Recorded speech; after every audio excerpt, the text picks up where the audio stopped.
2010 সালে আন্তর্জাতিক অপরাধ ট্রাইব্যুনাল গঠনের পর থেকে এ পর্যন্ত মোট 15টি মামলার রায় হয়েছে। মানবতাবিরোধী অপরাধে এ পর্যন্ত জামায়াতে ইসলামীর সাবেক ও বর্তমান আমির সহ বড় দলগুলোর বর্তমান ও সাবেক নেতাকর্মীদের সাজা হয়েছে। রায় হয়েছে বুদ্ধিজীবী হত্যার সাথে জড়িত জামায়াত নেতাদের বিরুদ্ধে।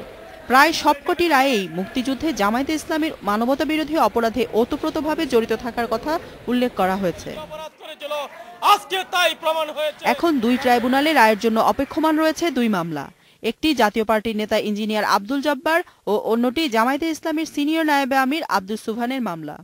উপযুক্ত একটি সময় বিবেচনা করে মাননীয় ট্রাইব্যুনাল রায় ঘোষণা করবেন। আর দুই ট্রাইব্যুনালে মোটামুটি মোট 5টি মামলা বর্তমানে চলমান। 1 নম্বর ট্রাইব্যুনালে 3টি, 2 নম্বর ট্রাইব্যুনালে 2টি মামলা রয়েছে। এছাড়াও তদন্তাধীন রয়েছে বেশ কিছু মামলা, যেগুলোর সাথে আমরা প্রসিকিউটররাও কাজ করছি। ওগুলো হয়তো খুব শিগগিরই শুনানির জন্য নিয়ে আসা হবে। ট্রাইব্যুনালের তদন্ত সংস্থার হাতে রয়েছে 17টি মামলা। এ মাসের মধ্যেই একটি মামলার প্রতিবেদন জমা দেওয়ার নির্দেশ দিয়েছে ট্রাইব্যুনাল। তাদের হাতে থাকা বেশিরভাগ মামলাই স্থানীয় পর্যায়ে মানবতাবিরোধী অপরাধ করেছে এমন রাজাকারদের বিরুদ্ধে।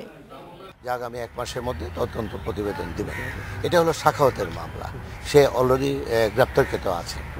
চেষ্টা করছে এই মাসে না হলেও যেন আগামী মাসের মধ্যে আরও 2-1টা মামলায় আমরা করতে পারি যেন।